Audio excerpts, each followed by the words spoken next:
Members, the Housing Committee on the Hurunui Kaikōura Earthquakes Emergency Relief Bill. And the question is that Part 1's going to seek leave for it all be taken as well. A point of order, Jamie Lee Ross. Mr Chair, I seek leave for this bill to be debated as one question.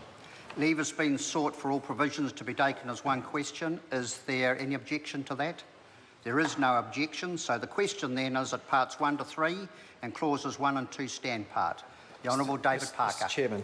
Thank you, Mr Chairman. I thought I might begin this contribution by talking to the supplementary order paper that stands in the name of the Honourable Jerry Brownlee. Because of the truncated process, this bill having been read a first time earlier in the week, going to Select Committee for a very short period of, was it a day? I don't know. It seems to have been a long week. A day, was it? A long day. There's insufficient time for the Parliamentary Council to draft into a later version of the bill the amendments that are suggested, which aren't very substantial, but nonetheless not possible to produce another version of it. So the procedure that has been adopted is that the changes recommended by Select Committee are set out in a revision-tracked version of the document, which is being tabled in the name of the Honourable Jerry Brownlee, and we thank him for doing that.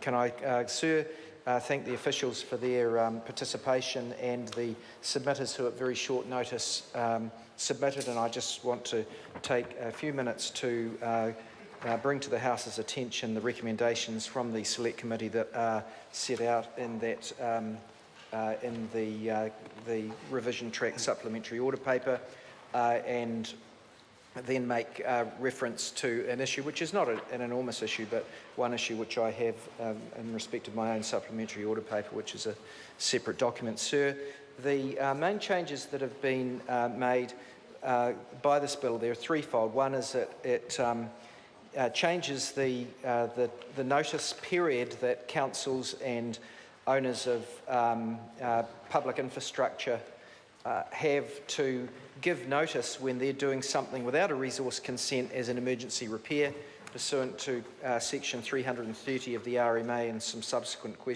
sections that relate to that. That seems sensible. We extended the period recommended in the version that came to Select Committee for the timing of the timing of giving notice of exercising these emergency powers to 40 days. And our reason for doing that was that it was pointed out that for some of that work, 14 days has already passed, or at least 10 working days. Some of that work would have been started immediately, and it was thought that, particularly given the intervening holiday period that will further make some of this administrative work a bit difficult, that it was appropriate to allow 60 working days rather than the 40 recommended in the version of the bill for that notice to be given. We didn't change the period of 120 working days, which applies to the period to when a resource consent has to be applied for retrospectively. I don't think there's much more in respect of that part that I want to mention, sir. In respect of the part relating to farmers' rights to rehabilitate their land, or to make emergency repairs to roads or ponds or dairy sheds, whatever it is.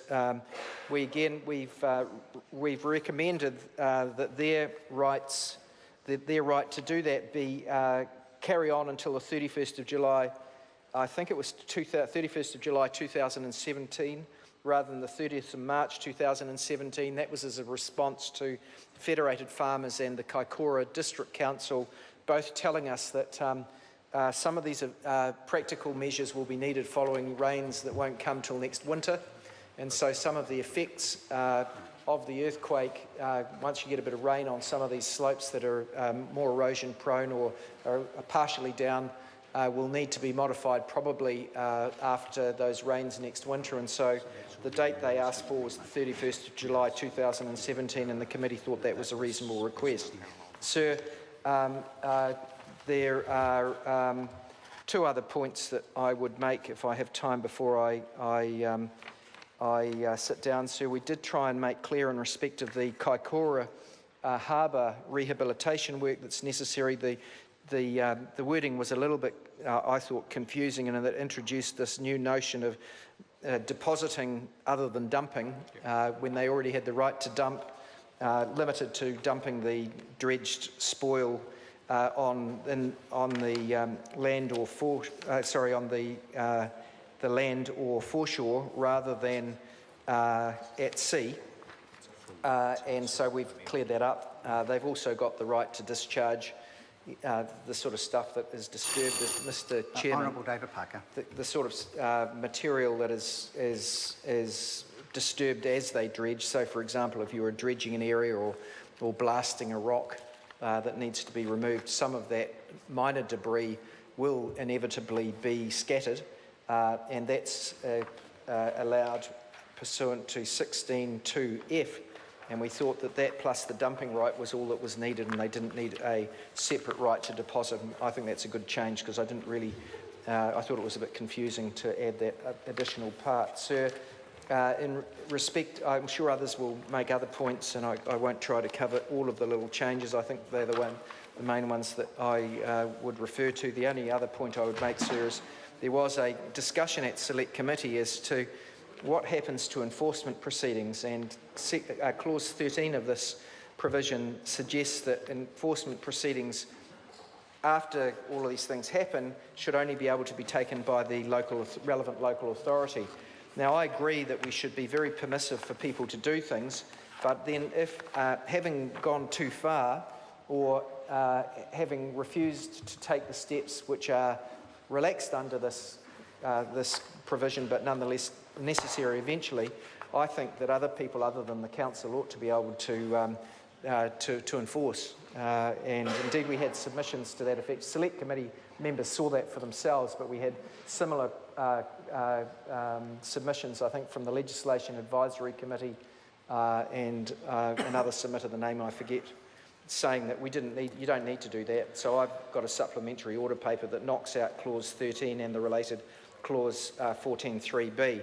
And I think it would be preferable if we did remove that. The bill will still have our support if it's not.